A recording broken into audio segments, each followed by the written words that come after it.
Welcome to this session on cluster analysis, which is the unit 4 topic. Here we'll study some basics or some theory part regarding the cluster analysis.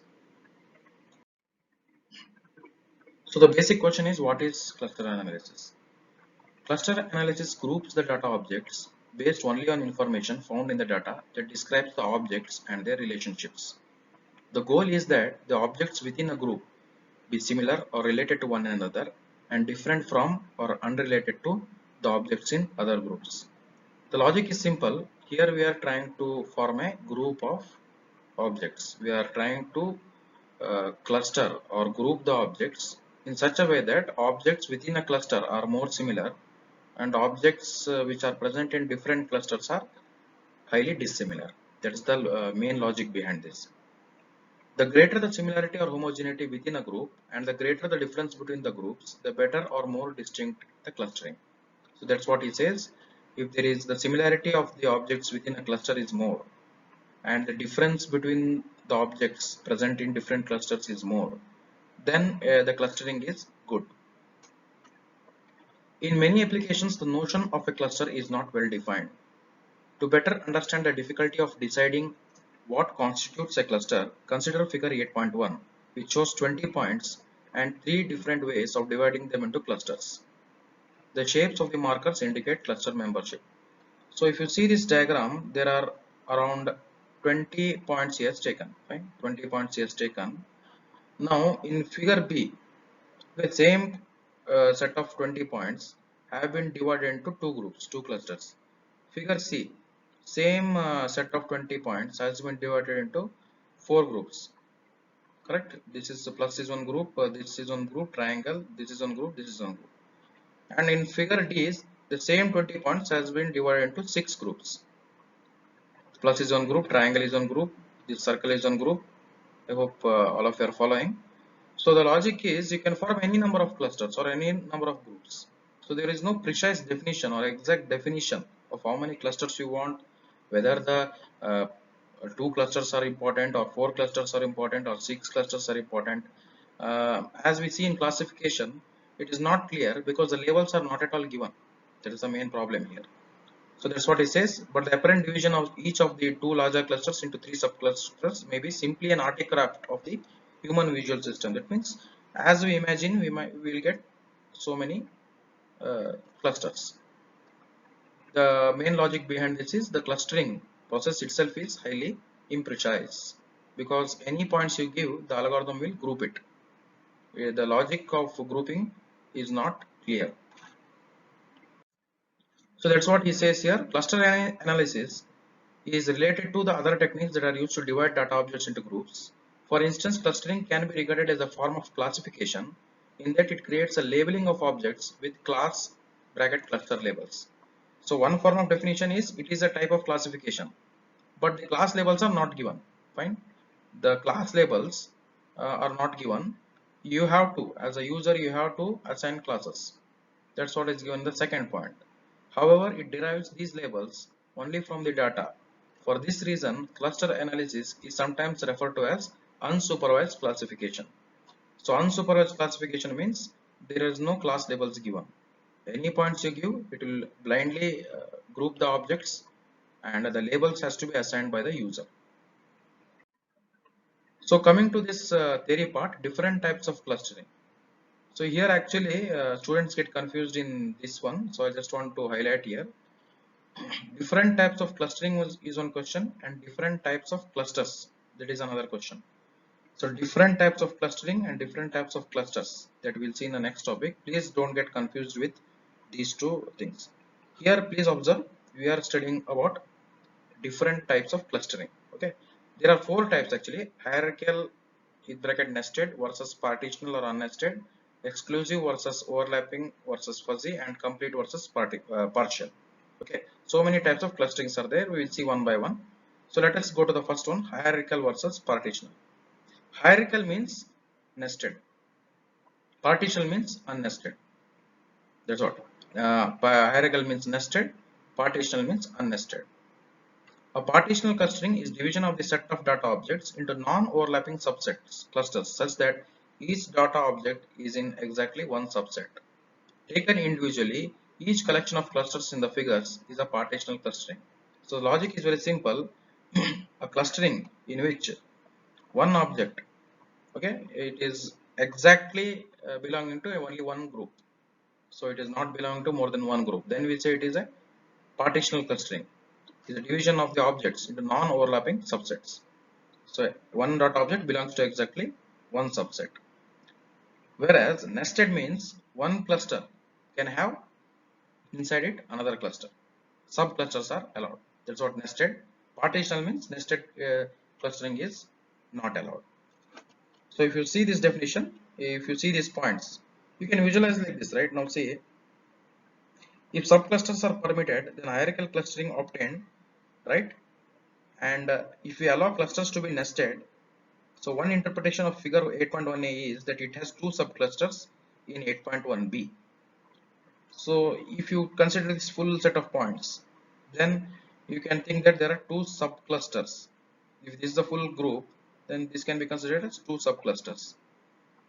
Similarly, the clusters shown in figures 8.1c to d also form a hierarchical nested cluster. So what happens is, suppose if these two clusters are there, again if this cluster was divided into four clusters, so this cluster, for example here these points were divided into 1 2 3, then you can visualize this as a subcluster. It can also be visualized as a hierarchical partitional clustering if you think that every object is belong to only one cluster, or you can consider it as a subcluster or hierarchical clustering if you allow subclustering. That's what it says. The next one is exclusive versus overlapping versus fuzzy. So the name itself indicates what is exclusive clustering. Exclusive clustering means one object belongs to exactly one cluster or one group. Overlapping means one object can belong to, or one record can belong to more than one cluster. Fuzzy clustering means uh, there is no exact way of telling that this object belongs to one cluster or another cluster. So we'll see that in detail. The clusterings shown in figure 8.1 are all exclusive as they assign each object to a single cluster. So if you see these 20 points are there, he is assigning one point to one cluster. So he says that all the four clusterings are exclusive because one point is assigned to exactly one cluster. There are many situations in which a point could reasonably be placed in more than one cluster, and these situations are better addressed by non-exclusive clustering. Overlapping or non-exclusive clustering, in which here what happens is object can simultaneously belong to more than one group or class. Example, a person at a university can be both an enrolled student and an employee of the university. So for example, a student or a person may be working as a part-time employee. So he will belong to student group as well as employee group, right? So in such a case, this object will be belonging to two groups. Then it will become overlapping clustering because one object is belonging to two groups. And a non-exclusive clustering uh, is also often used when, for example, an object is between two or more clusters and could reasonably be assigned to any of these clusters. So what he says is, suppose you have doubt where to place that object because it is midway, whether to place it to student group or employee group. In such a case also, you can assign that object to both the groups. Okay. Then coming to this fuzzy clustering, in a fuzzy clustering, every object belongs to every cluster with a membership weight that is between 0 absolutely doesn't belong and 1 absolutely belongs. See, for this you should know fuzzy set. The clusters are treated as fuzzy sets, right? What is a fuzzy set? Mathematically, a fuzzy set is one in which an object belongs to any set with a weight that is between 0 and 1. In fuzzy clustering, sum of the weights for each object must equal 1. The logic is very simple. One object, you have to calculate its fuzzy value. So the fuzzy value of that object will lie between 0 and 1. Okay. Suppose the value of that object is 0.7. And if it is zero point 0.7, then you might say that the particular object has a higher uh, similarity or high likely to be allocated to group B. Fine. That you have to decide. Exact grouping is not given. However, if you get the value 0, that means the fuzzy clustering says that that object doesn't belong to this group. If you get a 1, then you say that the based on the fuzzy value of that object, you say that that object belongs perfectly to the second group. So here it is a little bit ambiguity, a little bit confusion is there as to where it will belong. Similarly, probability clustering techniques compute the probability with which each point belongs to each cluster. So there we assign fuzzy values, here he assigns computes probability. Okay. So the probability of an object belong to group A, say it is 0.7, and belonging to group B is 0.3, then it is more likely to be assigned to this group B. Fine, that's the logic behind it. So now they don't address these both of them, because in fuzzy sets you allocate membership weights, and in probabilistic clustering you allocate probabilities. Both of these clustering, they do not address true multi-class classification. Correct? You cannot exactly tell to which class or which group it belongs. For that reason, what they do is fuzzy or probabilistic clustering. They is often converted to an exclusive clustering by assigning each object to the cluster in which its membership weight or probability is highest. So as I told you, suppose you take an object. Now the probability or the fuzzy value of that object belonging to group A is 0.7 and belonging to group B is 0.3. Since 0.7 is greater than 0.3, you will assign that object to group A or cluster A. So it will be converted to exclusive clustering in practice. So the last one here is in the terms of clustering is complete versus partial. A complete clustering assigns every object to a cluster, whereas a partial clustering does not. Logic is very simple. Complete clustering means suppose 100 records are given to you. It will allocate all the 1 to 100 records to one of the groups. But partial clustering means some of the records out of those 100 records, maybe 3 records, maybe 10 records, may not be grouped at all. Why partial clustering is needed? See, the motivation for partial clustering is that some objects in dataset may not belong to well-defined groups. Usually they will represent noise, outliers, or uninteresting background. Okay, that's what the example is given. For example, some newspaper stories may share a common theme such as global warming, while other stories are more generic or one of a kind. So majority of the newspaper stories are sharing common theme. Some of these newspaper stories are generic. So they might be those news stories may be considered as noise or outliers, and they may not be allocated to or grouped. Fine. So partial clustering is also there actually. Some of the records may not be grouped. Complete means each record or each data point is grouped. So that's the logic here. And usually complete clustering is desired in case you want to cluster all the objects into specific groups. So yeah, now I come to the different types of clusters. See, in the theory part of unit 4, mainly these are the two things. You will be asked mainly about what are the different types of clustering and what are the different types of clusters. So don't get confused. Till now we have studied different types of clustering. Now we will go to the different types of clusters. Both are interrelated, but clustering is more emphasizes on the procedure or the process of grouping, and this is actually the outcome, or the clusters means the outcome or the output of the clustering algorithm. So one of the this is actually four types of clusters will be produced: well separated, prototype based, graph based, and density based. So coming to well separated, here the logic is again it is very simple. Well separated means a cluster is a set of objects in which each object is closer or more similar to every other object in the cluster than to any object not in the cluster. So all the objects within a particular cluster will have high similarity.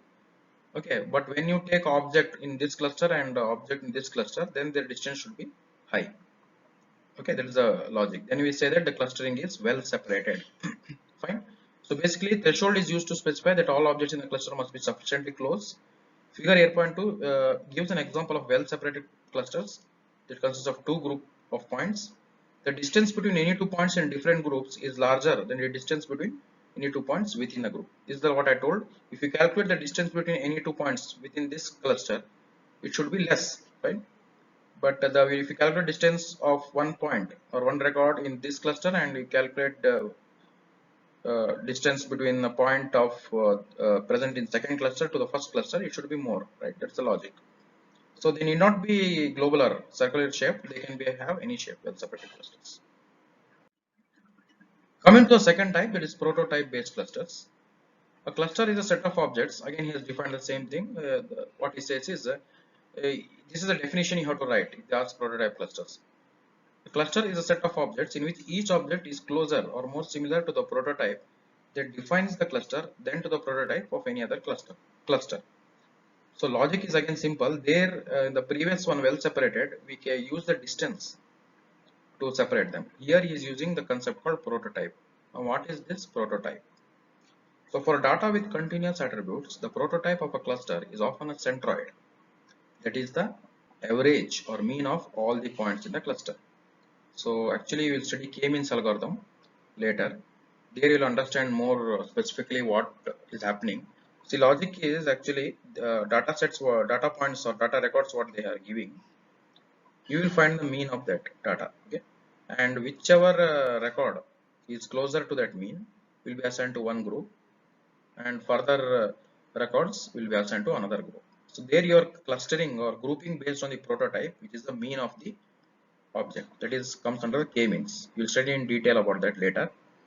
Currently, please remember that here we are trying to cluster the objects based on the prototype. That's why it's called prototype based clusters. Okay. Usually the prototype is the most central point. Okay. And maybe you can get other things like mediod also, which is the representative point of a cluster for categorical attributes.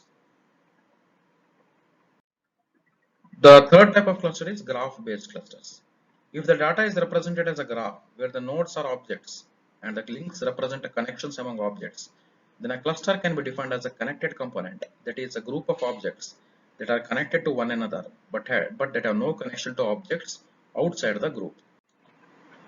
So okay, the main logic behind this is he is viewing the clustering as a graphical process. So if the data is represented as a graph, okay, now what happens is the node is an object, okay, and the links, okay, between them are connections among the objects. What will happen is, suppose you want to cluster two objects. Now they are said to be connected. Connected means these two objects will be grouped together only if distance between them lies within a specified threshold. Fine.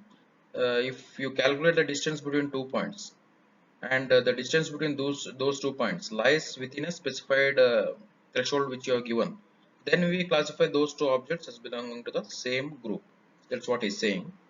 One of the algorithms you'll study called DB-scan algorithm later. There you will understand more better.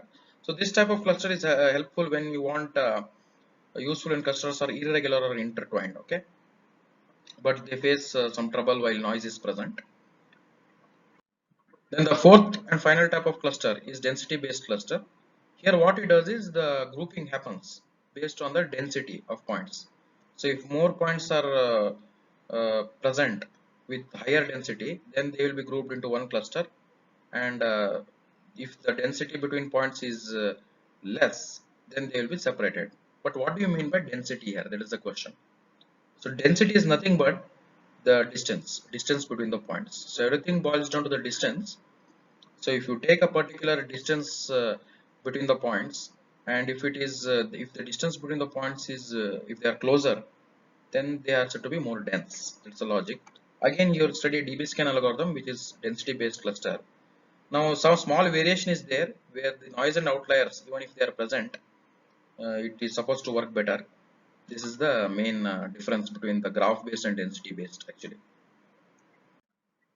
See, this is another actually shared property, but they have not given it as a type of cluster, because under this conceptual or shared property cluster, uh, all the clusters till now what you have studied will come under. See, more generally, we can define a cluster as a set of objects that share some property. This definition encompasses all the previous definitions of a cluster. Example, objects in a center-based cluster share the property that they are closest to the same centroid or mediod. So we say that the objects in a center-based cluster, for example, will share the property that the objects in that cluster are closer to their mean average. So till now, whatever clustering methods you studied, actually all of them come under this conceptual clusters. If you see, well separated cluster means the distance property, it matches. Graph based means the connection link matches. Density means the density is the particular criteria by which you will cluster. Fine. And they are nothing but shared property, they are sharing the property. Fine. Then prototype based cluster, if you take, there the shared property will be the mean. That's what he says. So here, if you, he has given a diagram here, a triangular area or cluster is adjacent to the rectangular one, and there are two intertwined circles. In both cases, a clustering algorithm would need a very specific concept of a cluster to successfully detect these clusters. That's what he's saying. These are the points. Now here he has drawn this, but these points are closer. Now you need a very specific property to classify that these points belong to the triangle cluster, these points belong to the rectangular cluster. Similarly, here also many points are shared. These points belong to this cluster, these points belong to the shaded cluster. So you need a proper definition of the concept. That's why it's called as shared property conceptual clusters. So that finishes this cluster basics. Here you please concentrate on what is cluster analysis and what are the different types of clusters and different types of clusterings. We will talk about K-means algorithm next. Thank you.